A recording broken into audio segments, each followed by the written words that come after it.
ఒక్క రోజు కరెక్ట్గా 60 రోజులలో కేవలం ఒకే ఒక్క రోజు రేవంత్ రెడ్డి గారు ప్రజల్ని కలిసిండ్రు.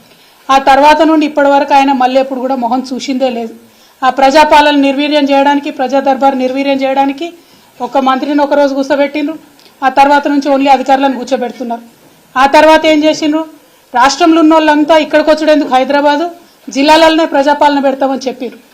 మేము చెప్పింది అదే కదా, ప్రజల వద్దకే పాలన పోవాలనే చిన్న జిల్లాలు చేస్తుంది, మండలాలు ఏర్పాటు చేస్తుంది, కొత్త కొత్త జీపీలను క్రియేట్ చేస్తుంది, తండాలను గ్రామ పంచాయతీలు చేస్తుంది.